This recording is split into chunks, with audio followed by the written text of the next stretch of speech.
Hai, welcome to The Sulistyo Podcast. Kali ini kita akan ngomongin seri kelima MotoGP di Le Mans yang sudah berlangsung seru banget. Dan seperti biasa, saya nggak sendirian, saya ditemani oleh Imre. Halo Imre, apa kabar? Kabar baik, terima kasih. Kamu apa kabar? Hai, kabar saya baik, terima kasih. Oke Imre, so on this episode we want to talk about Le Mans. It was 1000 GP, very spectacular, lot of crash, lot of battle, and many great things happen. But something in my head, my question is, in 5 rounds, we have seen a lot of crash in every race, both in sprint or GP race. Do you think the new format make everything more complicated for the riders and the team?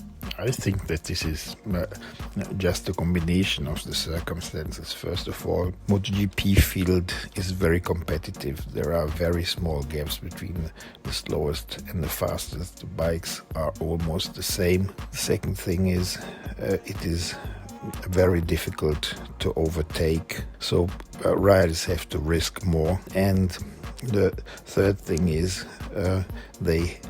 with this new format, they have to be at the limit from Friday until Sunday afternoon.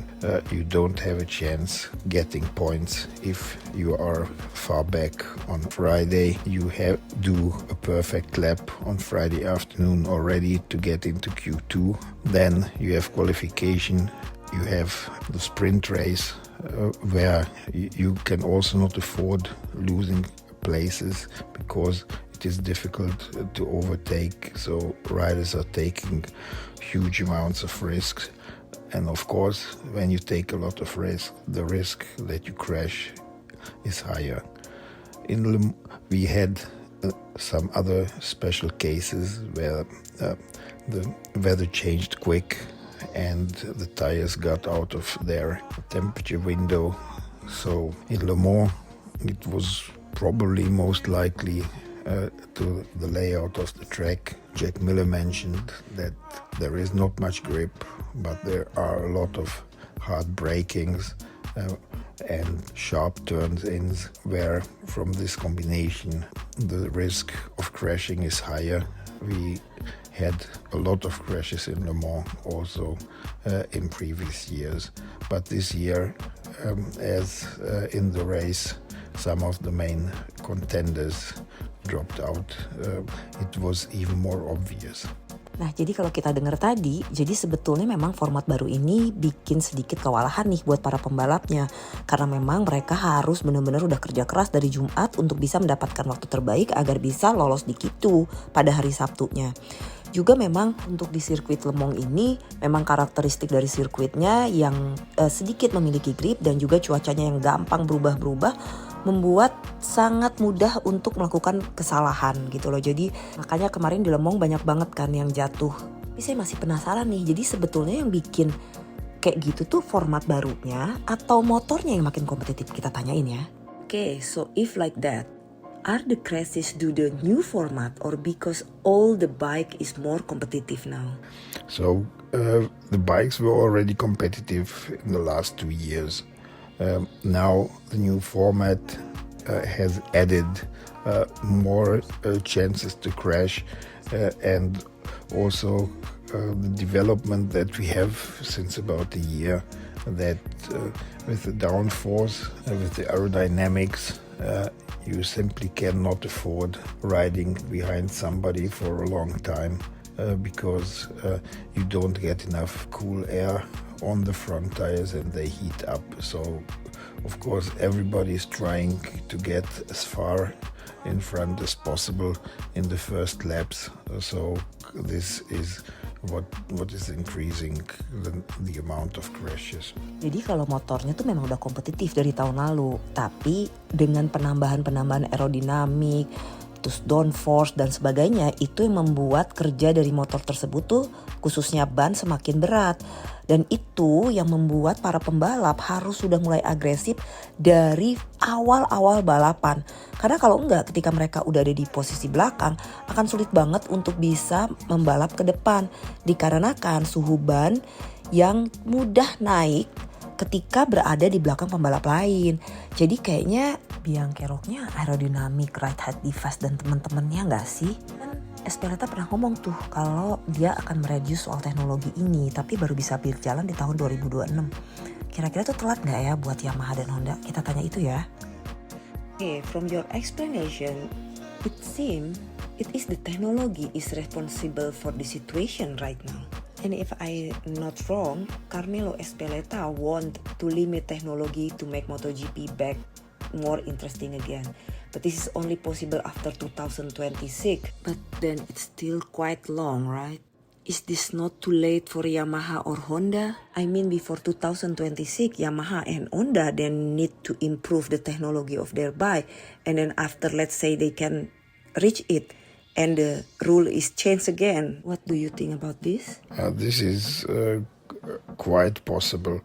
The thing is, if they want to change rules, you have to have the decision by all the manufacturers, and it is very difficult to find an anonymous decision for a rule change, as of course the manufacturers who do well with aerodynamics, who do well with the ride-height devices, they do not want to lose their advantage.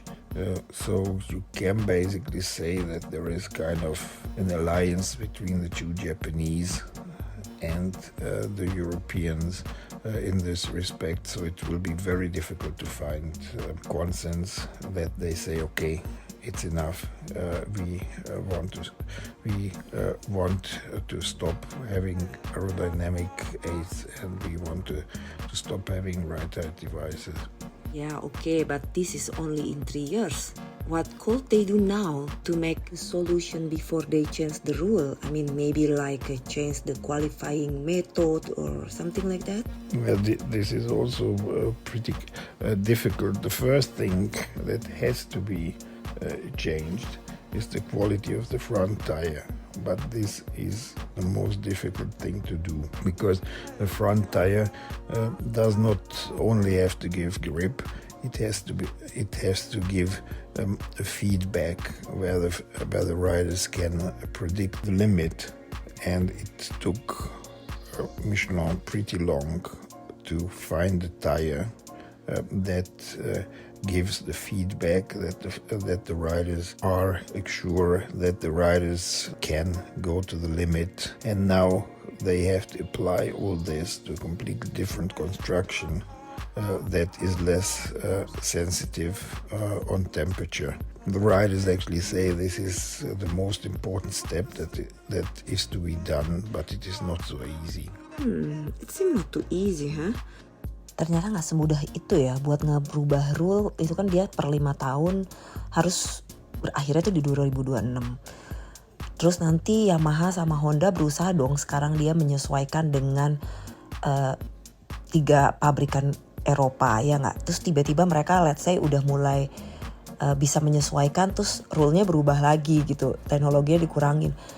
Agak membingungkan juga ya, dan ya benar juga sih, tentunya pabrikan yang sudah canggih dalam hal si aerodinamik, ride height device dan segalanya itu juga nggak mau dong kalau dihilangkan begitu aja gitu. Jadi memang rada-rada buah si malakama sih. Terus juga metode kualifikasi misalnya diganti, karena kan sekarang banyak nih yang suka ngikutin dari belakang anginnya orang terus merasa dirugikan apa segala macam. Saya satu-satu nih, jadi dikasih waktu berapa putaran, rider A, rider B, rider C, dan nanti yang tercepat itu yang ini juga nggak menyelesaikan masalah di agresi pada saat balapan perdana ya. Jadi memang yang harus diperbaikin untuk jangka pendek ini si bannya itu nggak hanya ban depan, tidak hanya bisa memberikan grip, tetapi juga harus bisa memberikan signal kapan nih si motor udah mencapai limit, sehingga pengendara atau pembalap bisa tahu kapan mereka harus berhenti nge-push motornya. Dan bagi Michelin sendiri itu bukan hal yang mudah, apalagi kan konsepnya berubah dari dulu cuma motor dengan teknologi dan elektronik, sekarang ada tambahan-tambahan si aerodinamik dan teman-temannya. Jadi dia harus mendesain kembali ban tersebut untuk mampu menahan hal itu gitu loh. Jadi memang rada panjang ceritanya. Sekarang kita agak penasaran nih tentang Pecco. yang heboh kan diupload di Instagramnya MotoGP mengenai dia tuh pengen ada jarak dengan motor pabrikan dan satelit. Walaupun menurut aku sih kayaknya nggak gitu yang dia maksud ya. Ini cuman pikirin soal keamanan. Tapi kita tanyain aja ya. Okay, as we know, MotoGP has uploaded an interview with Pecco Bagnaia with Italian journalists, where he had some controversial opinions about factory and satellite bike. And then of course it make a lot of fans is wonder what does Pecco want? Do you think what fans understand is what Pecco want to say, or maybe it's not really what Pecco want to deliver from his statement? What is your opinion about this? So Pecco said this in a situation where he himself was hit out of the race and he has seen other crashes. Of course, he is concerned about his own safety, about the safety of the others. And when we look now, we have very tight races, we have big bunches of riders, but sooner or later, unfortunately, it cannot be avoided that some rider crashes and others run over him. And this is the disaster we all want to prevent. We all love tight racing, we all love unpredictable races, but yes, we had times in the past where, as he mentioned, we had Fantastic Four, but yes, these were four outstanding riders on four superior bikes. So at the moment we have the situation that the bikes are quite balanced. The satellite teams have 2023 equipment, or in case of the Ducati customer teams, they have 2022 equipment, but that was already very good. Plus they have a lot of data with it, so the bikes are more or less on the same level, and this gives us very exciting racing. Of course, I can understand that the top rider who wants to protect his world championship, he's not too amazed if a rider who is normally like 15th is suddenly there, takes a lot of risk and hits him out of the race. But it is actually the racing that we were all hoping for. We've got it now, but we also have to face all the disadvantages and all the dark sides of it. Nah, bener kan? Jadi sebetulnya tuh maksudnya Pecco nggak seperti itu gitu loh. Nggak kayak dia tuh takut dengan gelarnya sehingga dia tuh pengen semua orang di belakang cuman dia doang di depan. Nggak gitu konteksnya. Sebetulnya tuh dia sedang ngomongin tentang keselamatan.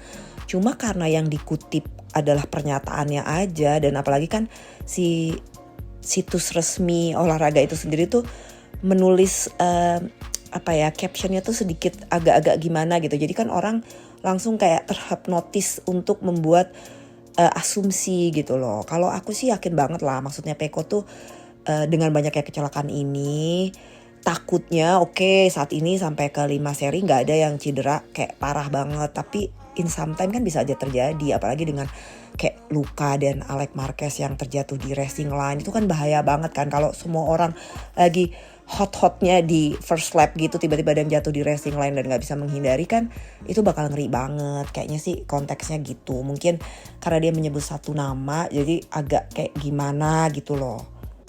I'm sure what they comment, what not that he's scared of fighting, but he just think about the safety of all rider. But maybe because he mentioned one name of rider about gap, satellite and factory, make the statement little bit controversial. When we look comment from fan in MotoGP Instagram, a lot of them is like blame Pecco about this statement. Okay, now we continue. What do you think about the comment of Hervé Fonseral about this subject? So, of course, you have to see every situation from the point of view of the different people involved. And yes, Hervé Fonseral is involved into racing since very long.